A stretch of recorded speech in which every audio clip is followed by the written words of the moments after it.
Buenos días, buenas noches, buenas tardes a todo el público que pueda por ahí en algún momento mirar este video.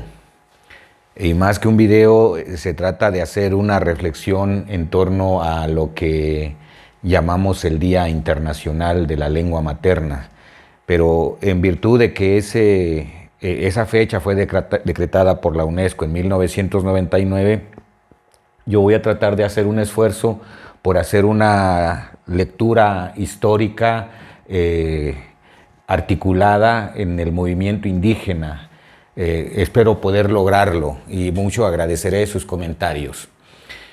El título de esta plática es 9 de febrero del 95, La traición olvidada.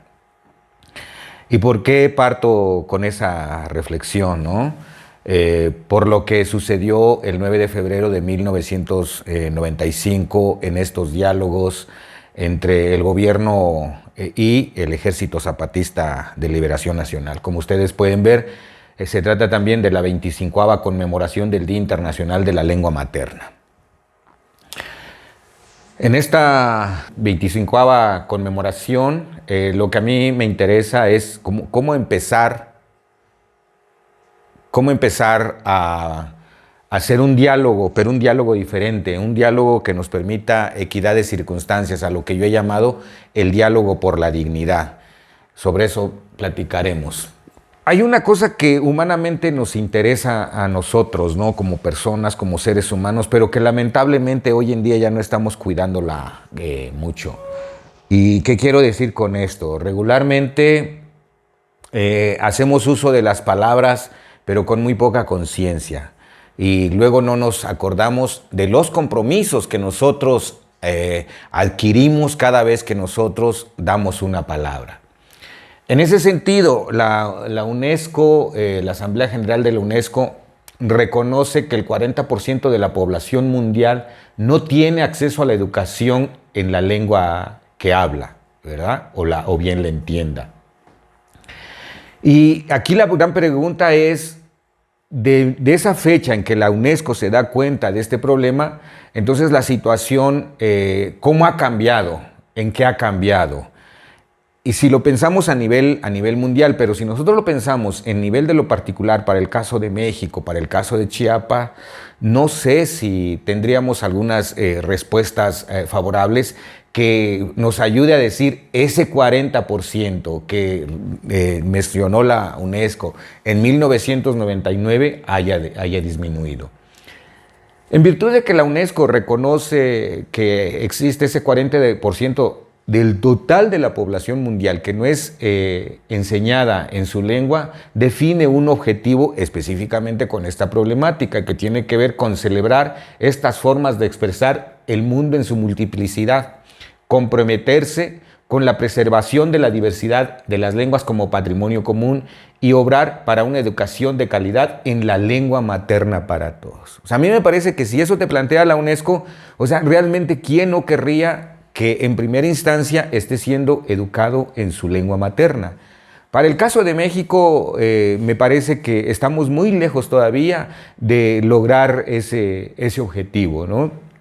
Y que en la medida en que nosotros vayamos logrando eso, iremos satisfaciendo mayor dignidad en la vida de las personas, ¿no?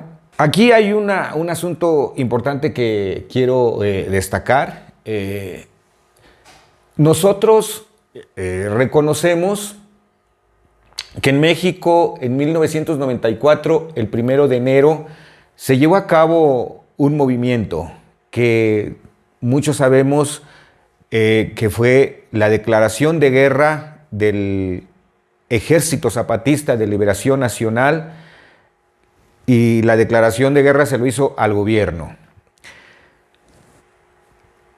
Esa declaración de guerra se dio a conocer a través de la primera declaración de la Selva Lacandona, cuyo nombre le pusieron "Hoy decimos basta, basta".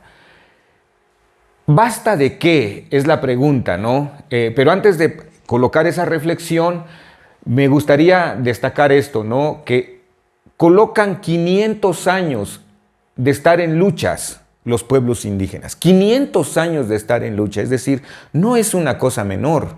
Estar 500 años luchando porque su lengua sobreviva, porque su cultura sobreviva. Entonces le llaman 500 años de estar en la resistencia. 500 años en que se les ha despojado de la tierra, que se les ha negado la oportunidad de trabajo, la oportunidad de salud. 500 años de no acceso a la educación, ¿verdad? Y sobre todo 500 años de vituperación, de desprecio y de maltrato hacia los pueblos indígenas. Por eso, cuando se da la declaración de la Selva Lacandona, los mismos pueblos indígenas somos los pueblos despreciados, los desposeídos, los excluidos, ¿sí? Y por lo tanto su lucha es por 11 demandas muy contundentes. El trabajo, la tierra, techo, alimentación, salud, educación, independencia, libertad, democracia, justicia y paz. Eso es lo que estaban demandando los pueblos indígenas. A mí me parece que si esa es su demanda, no me parece que sea solamente una demanda hoy en día propiamente de los pueblos indígenas. Ese basta significa generar una ruptura en la estructura del orden de lo dado, del orden estructural institucional. Entonces nos preguntamos, ¿basta de qué? Y aquí recuperar lo que colocaba yo al principio, es necesario hacer una lectura articulada de los pueblos indígenas en la historia, es decir, una lectura en complejidad. Si nosotros queremos comprender qué es lo que pasó en 1994, eso que decía yo hace ratito o hace un momentito es muy contundente. Nadie puede soportar una relación en donde toda la vida esté siendo maltratado. Nadie. En algún momento tendrá que indignarse y manifestarse, como lo hicieron los zapatistas. Se indignaron de vivir en esas formas y entonces dijeron, más vale morir de pie que vivir de rodillas, ¿no? Entonces, en ese basta, ¿qué pasó en 1948 en el Estado Nacional Mexicano? Se creó el Instituto Nacional Indigenista.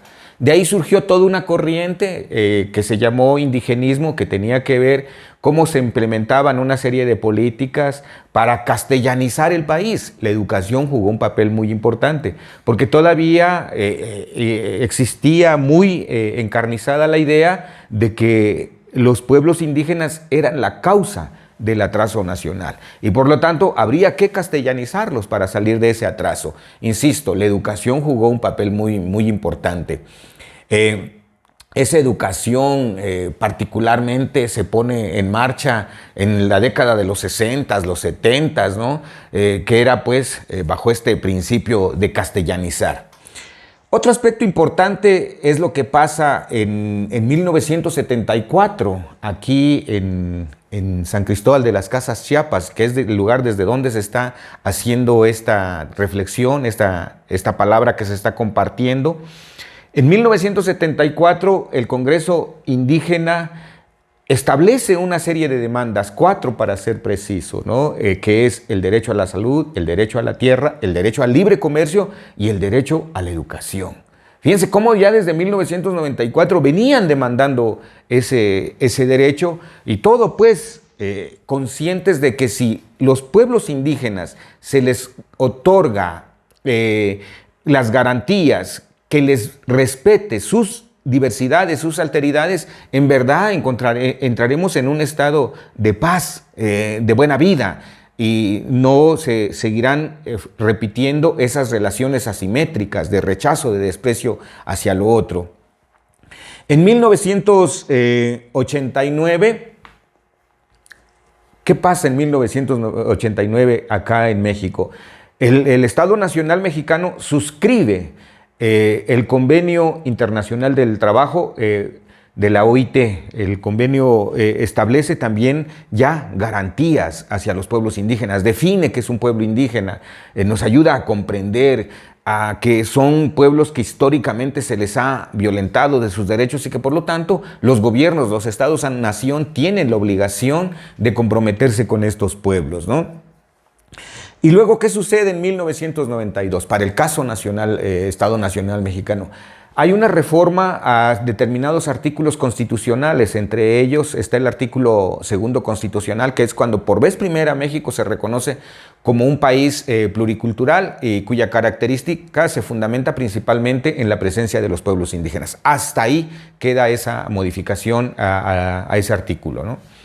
Pero también hay una modificación al artículo 27, que tiene que ver con el derecho agrario. Este artículo 27, que fue promovido por Carlos Salinas de Gortari, niega ya el reparto de la tierra y empieza a ver como esta política de apropiación de la tierra por quienes pudieran tenerlo, ¿no?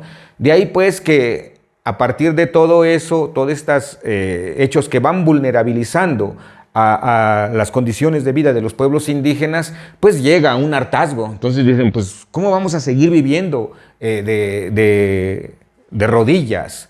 ¿Por qué vamos a estar regalando nuestro trabajo? Y con nuestro trabajo otros disfrutan de nuestro trabajo y nosotros nos seguimos muriendo de calentura, de diarrea. Nuestras mujeres se mueren porque cuando van a dar a luz se mueren en el parto, muere la mujer, muere el niño, ¿no?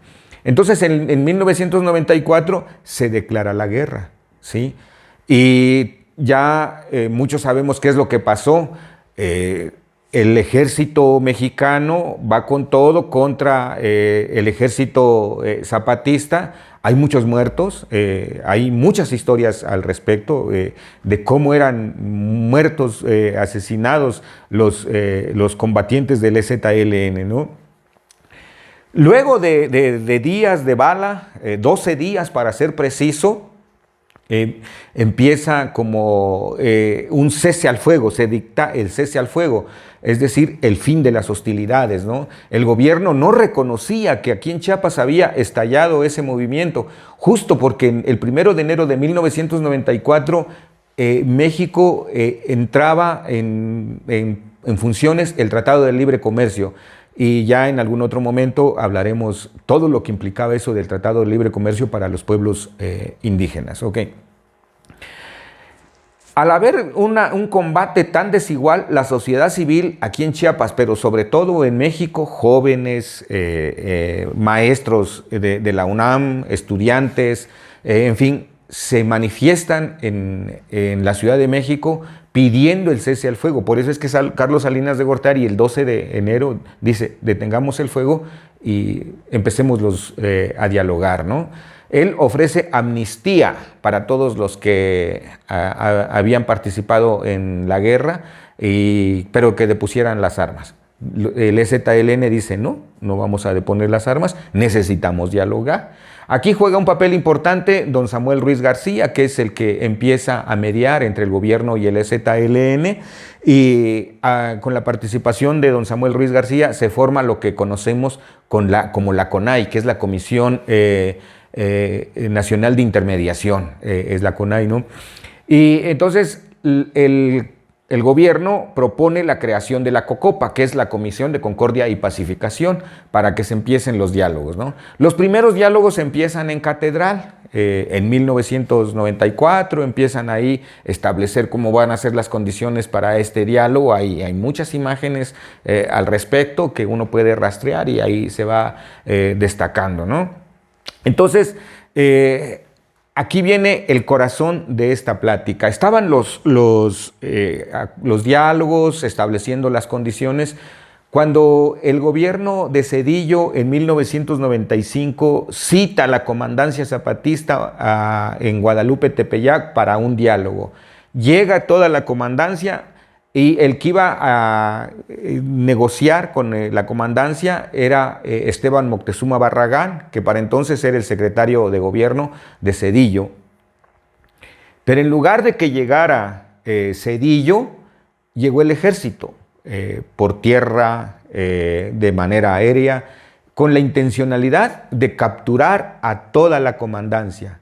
Afortunadamente toda la comandancia emprendió la huida por las montañas y ya el ejército hizo un montón de desmanes ahí en Guadalupe, Tepeyac. De eso hay muchos, bueno, no muchos, algunos videos que cuando uno los ve realmente dice, no es posible, ¿no?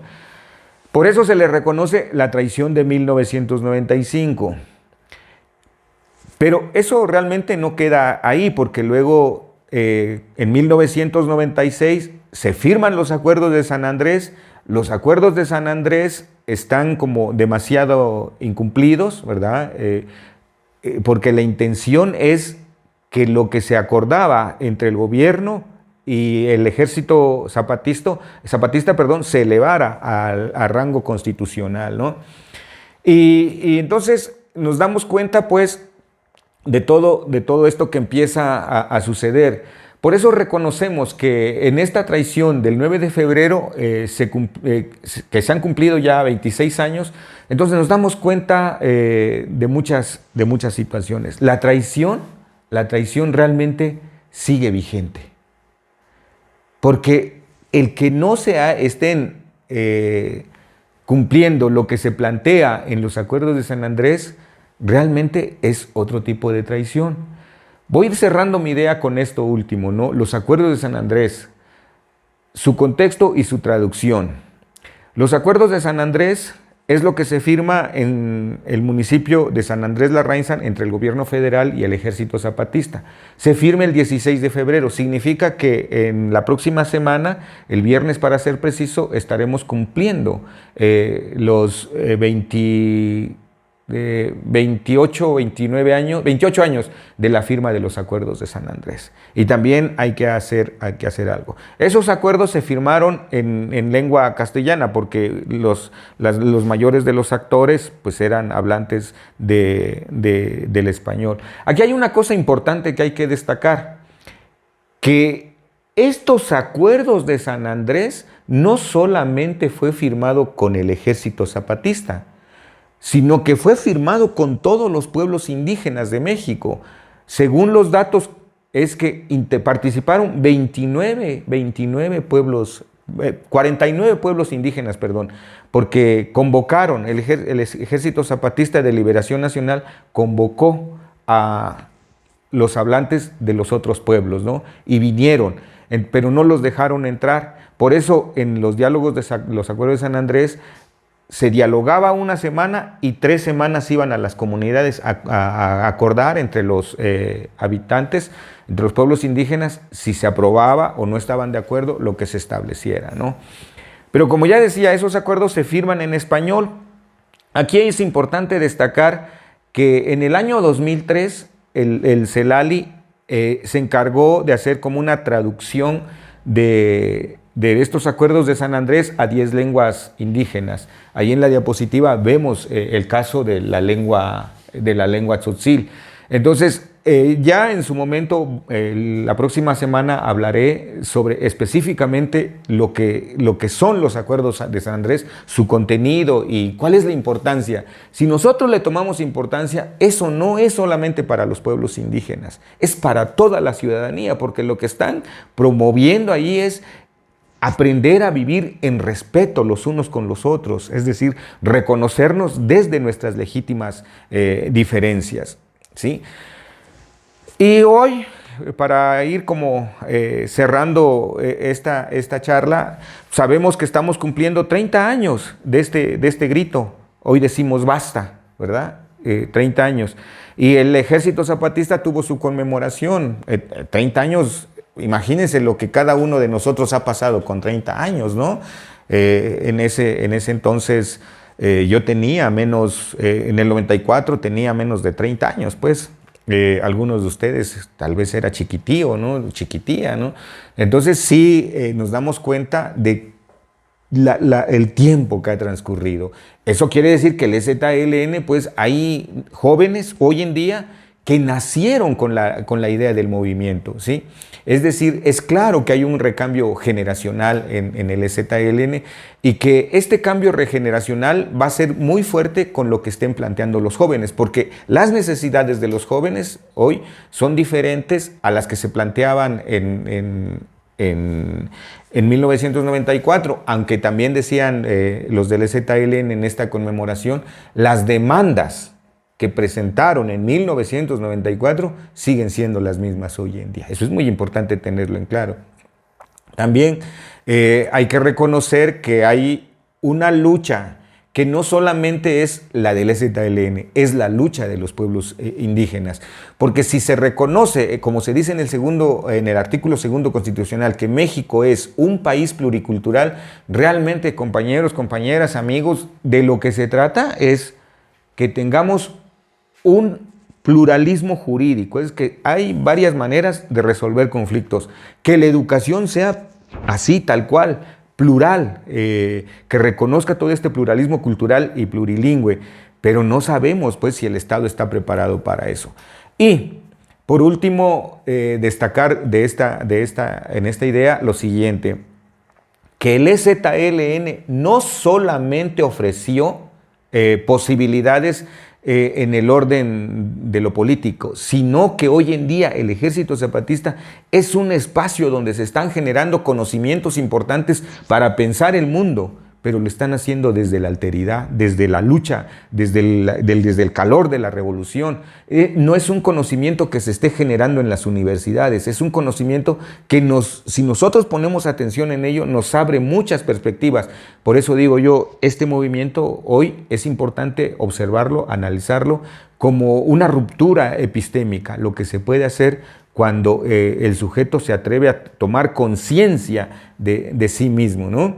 Entonces, hoy lo que está pasando recientemente, el presidente de la República, en sus 20 reformas constitucionales 2024, la primera de ellas dice reconocer a los pueblos indígenas y comunidades como sujetos de derecho público, concediéndoles, atendiéndoles de manera preferente. ¿Eso qué te dice? Que sigue sin ser atendido las demandas de los pueblos indígenas. Y ojalá esto de verdad pase. ¿Para qué? Para que entonces podamos hablar ya de pueblos indígenas donde son reconocidos conforme sus legítimas diferencias. Bueno, amigas y amigos, agradezco mucho su atención y quedamos a la orden. Y en otro momento hablaremos de los acuerdos de San Andrés.